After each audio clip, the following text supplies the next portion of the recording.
What's up, everybody, and welcome back to the ZFarls podcast, episode number 2.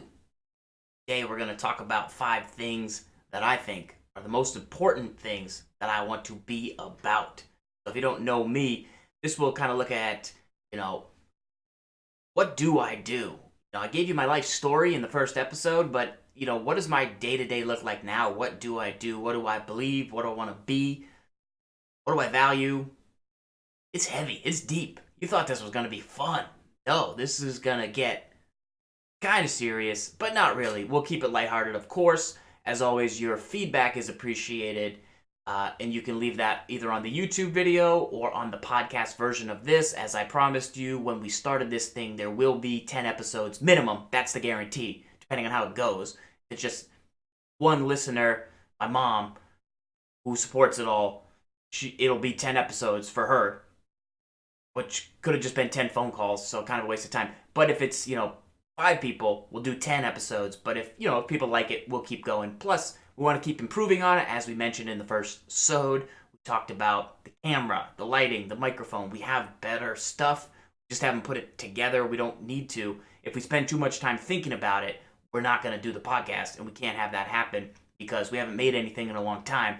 And so, therefore, we need to get the pod back going, and this is the best possible, easiest way we could get it going at a medium quality.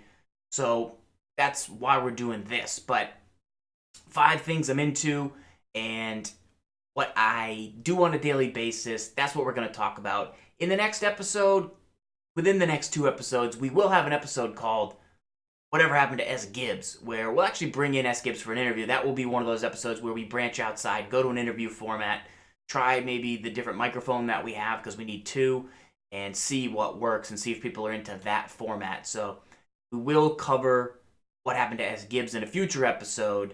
Where did he go? Because if you know us from back then, he's a big part of what I do, and we're still very good friends, so it's nothing bad. But we'll cover kind of what happened to him. From here, we'll jump into today's episode where we're going to talk about kind of my 5 pillars that I think about on a daily basis. I've written these down. I've thought about writing them down. I've never actually written them down per se, but I've thought I should write these down at least once a week. Because if you don't write things down, then you're not, number one, you're not taking things serious. Number 2, you can easily say, oh, that didn't matter. Number 3, you'll just tell yourself, I'll remember. And then you will never remember. The more and more you write things down and look at it, the more accountability you have to yourself, to others, to whatever you wrote down, whatever you think you want to do. So these are kind of just some overarching things that I think about. Number 1, family, most important. Something that you have to make time for. Aside from time, just effort. You have to just be willing to put effort into it. Making calls, making time. We talked about that. All of that has to be first. So I wrote that number 1 on my list. That is the most important thing to me. And growing up, it was important. And the people I hang out with, I hope that it's important to them, because then I will see that they're spending time on it. They're spending energy on it. They're spending effort on it. And then it is a reminder, a reflection as I see it, to be like, oh, wow, that guy really drove halfway across the country to go do this thing with his family. I should do that too. Or not to compare yourself, because that is a bad habit, but to go like, wow, that guy's putting in a lot of effort. Should I put in that much effort too? And the answer, of course, with family, because I wrote it number 1 on my list that I will eventually write, the answer should be yes. So that is what I start and think about first. We'll talk about why it hasn't always been that way in a moment. Number 2, I would say, is health, wellness. Very important. I've always, knock on wood, been healthy for the most part, So it's not something I've considered as like a priority, because it's just kind of something that has happened for me. But the older you get, the more you feel your health and wellness being challenged on a daily basis. The more you know you have to put time in for it and effort. All of these things we're going to talk about on this list take time, take effort. The only thing you can't get more of is time. Money can solve some of these things, but they can't solve them all. they can reduce the time it takes to do some of these things well. But if you don't put the effort in, the money won't make up for the time or something like that. So number one was family as an example. Like, sure, you could take your family to Disney and you could get a fast pass to cut the lines and you could make a better experience that would save you time with your family if you had the money to do it. But that doesn't mean you still have to be there, be present, be excited, be putting in the effort to make the time like stick and be worth it and create a bond that will last, as opposed to just using the money, having somebody else take your kid. You're there, and that's one example of what it would be. Number two, fitness, same thing. You can get a trainer, you can spend resources on it, but they can't make you show up. Now, I believe having a trainer, having a commitment, having an appointment would cause you to go to the gym more, but it doesn't necessarily mean you're going to show up, take it serious. There's going to be 23 other hours in a day where you're not with the trainer, where you can make or food choices that are going to cause your training to not maybe take hold or be as impactful as it could be if you ate well. Well, okay, I can get meals delivered, I can get a chef like LeBron, but it's like, just because LeBron James, if you had a chef and LeBron James had a chef, you're not going to be LeBron James because you're not dedicated as committed.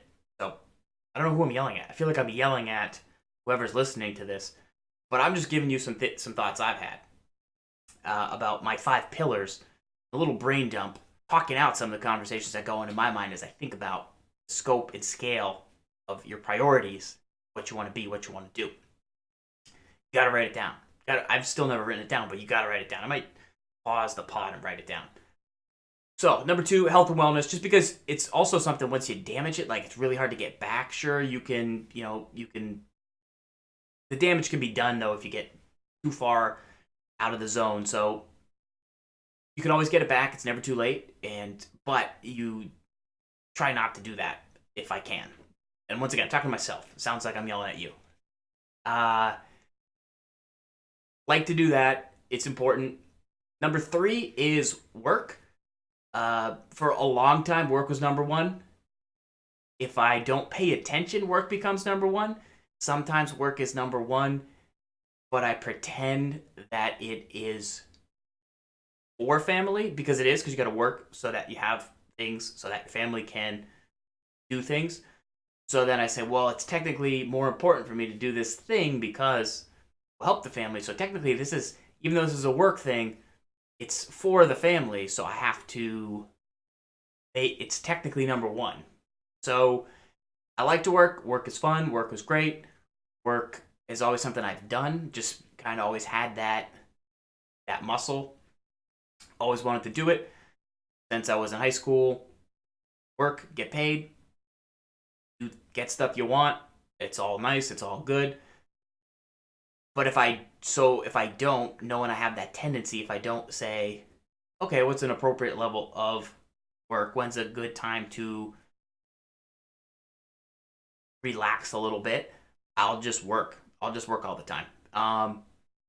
And I will tell myself, I'll be like, well, had to do it but when I write it down, which I have not actually written it down, when I put it number 3, I say, okay, did I do family stuff today? Did I do health and wellness stuff today?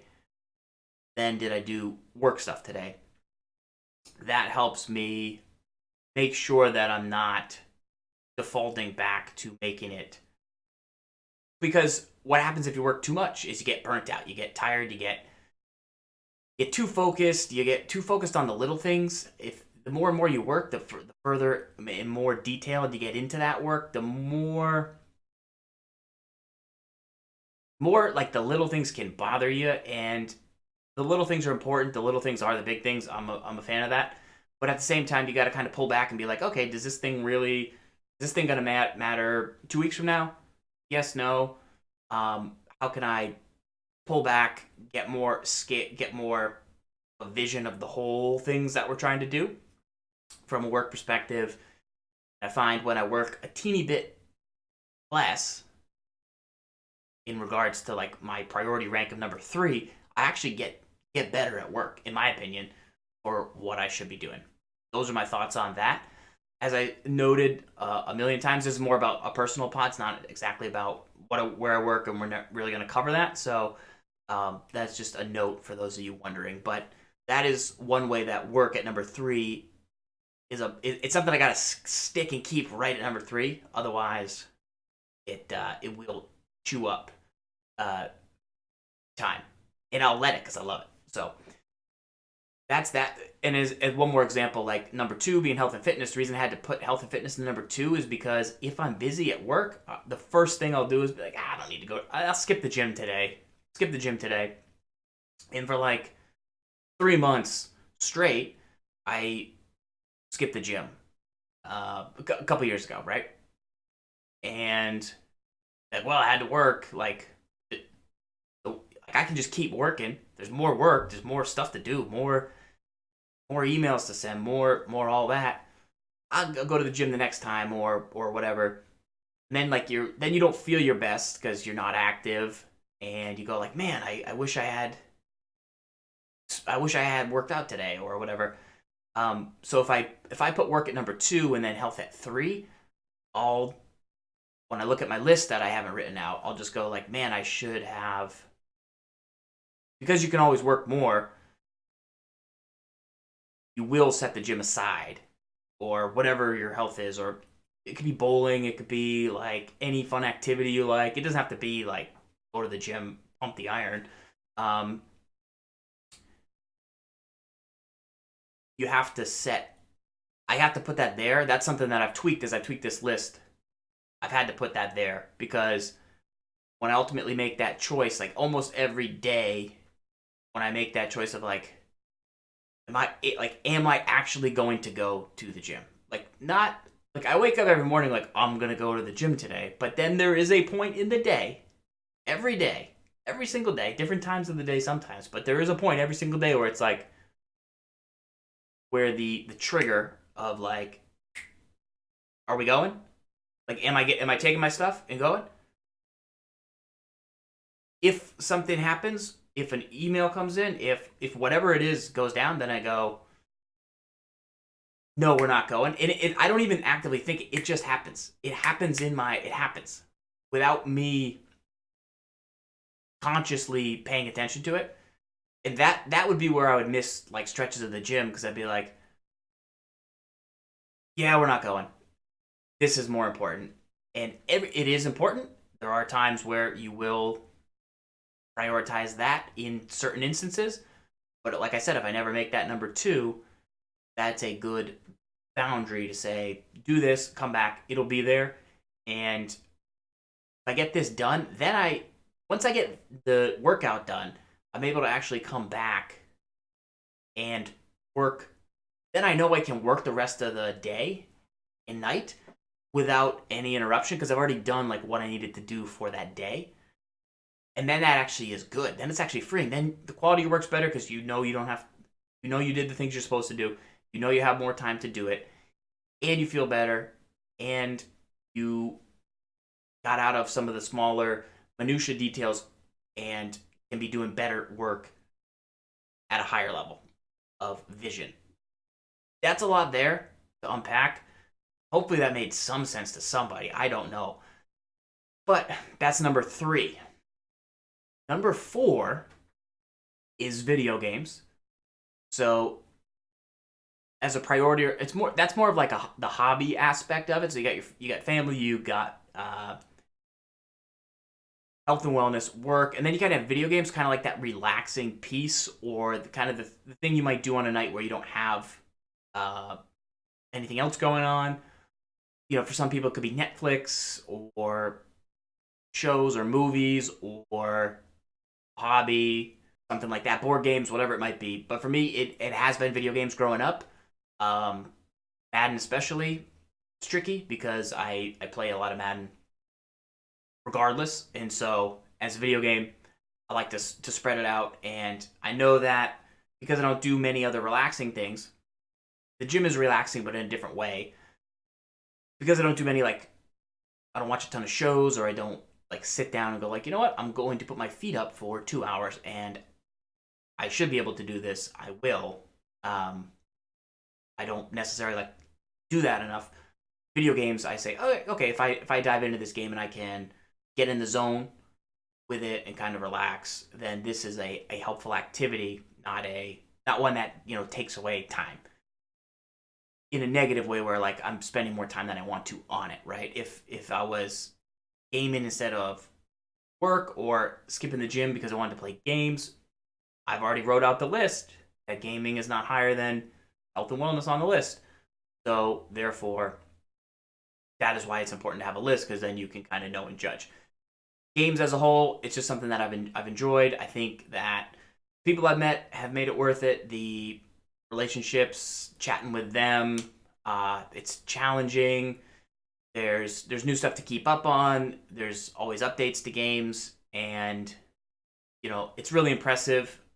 I've gotten to see how games are made, and there's so much that goes into it. I don't even understand 1% of how they get made. So when I play a great one, I'm like, wow, like Fallen Order, wow, like they put this together. This is impressive. So that is something that I enjoy, playing games, but I do have to make sure that I don't go too far in, start playing 10 hours a day, and have it take away either from those other things that I've told you I ranked more important on the list. So that's number 4. Number 5, I don't really have a number 5. If I did, I would have already written it down. I would say not necessarily like chores, because chores would technically probably go in bucket 1. So other things I like to do, I would say just like learning in general. Probably reading would be number 5. Reading can be relaxing for some folks. For me, I don't find it super relaxing. I would much rather do audiobooks. And with audiobooks, they're great because they can fill in time. So I don't consider them a group category that needs its own time. I consider it a passive activity that I can do when I'm doing things that contribute either to number 1. Number 2, I don't really like to podcast at the gym when I'm actually working out. I prefer music, but yeah, so number 5 would be like continuing to learn. So whether that's reading either articles or books, podcasts, I don't read a ton of fiction stories, although every time I do, I go, wow, why don't I read more fictional stories? I kind of stick to nonfiction, and a little longer, a little more dry. Feel like you learn something, and you do. But every now and then, you get into like a great story, and you're like, man, these are some classic books. But like I said, with that learning piece, a lot of it I do in passive time that contributes either to number 1 or number 2. And it also helps with number 3, because the more and more I read, great articles online, you get better at work, you get better at your skill set, you get better at ideas, you get better at connecting ideas, better at connecting things, better at leadership. All of that can help there. So that's important. It is probably more important than games, but the reason like I said, for games being higher is because it's a relaxing piece where like some days you get home, say you worked a long day, you don't necessarily want to like dive in and read 6 chapters of the latest leadership book. Maybe you want to do that on a weekend when you have time, but if it's just like, man, I just need to watch an episode of something lazy that's going to turn my brain off so I can sleep, or play a game and just kind of stop thinking about whatever I was thinking about today, that can help kind of relax you, whereas some of that stuff won't necessarily relax you. That's where kind of the fiction might come in and be helpful, but I have trouble with that. So that would be my number 5. I guess a bonus item, because what's a podcast without a bonus item? This is some long pod here. The ZFarls pod. Remember, we're going to keep getting better. A bonus item would be social media, which I could fit into either the work bucket, because that's somewhat part of what I do, and then also it could fit into the learning role. It could also fit into like health, because I'll follow channels that I'll get ideas about workouts or eating or whatever. The only thing it probably doesn't fit into is family. I don't do a ton of that type of stuff, but that can take up a lot of time. That can definitely take up a lot of time, and you have to figure out, are you making it work for you, or is it working for the app? And you can lose a lot of time that way. I think, screen time, you can help kind of figure out, take some of that back. You've got some tools. I think a good amount of it is great. I think some of the connections are good. I think you can be really creative with it. There's a lot to learn. If you curate your Twitter list and you get some great follows in there and it adds to your day instead of detracts, that's awesome. That's awesome because it can save you a lot of time because you're really aggregating some great stuff that you would have never had access to before. So that is what is good about social. There's obviously potentially downsides because it's right there. If you are bored or missing out, or social can add to those feelings. So you know you may have individual posts that kind of like go like that cause you to step back and go like, man, is this really helping me? Or you might just kind of feel it over the course of a couple weeks, like, man, I'm feeling like I'm not doing that well. And then you realize, oh, maybe I've been spending too much time comparing what I have to what others have. Maybe that's causing. Maybe I'll reduce social, or maybe this makes me feel this way, or whatever. It can be hard to notice that as a pattern. So look into that and see, is social really helping? Because once again, like I said, with number 3, work, I could always justify making that number 1 because it's important. But at the end of the day, it should be where it is now. From what I've kind of balanced it out, social could be the same thing. You could be like, and people do this, and I've done it. And maybe I'm not yelling at you. Say, well, I need to be on there because this could happen, that could happen. This is important. I got to follow this. If I don't stay up on this, I won't learn this skill that I need to do this.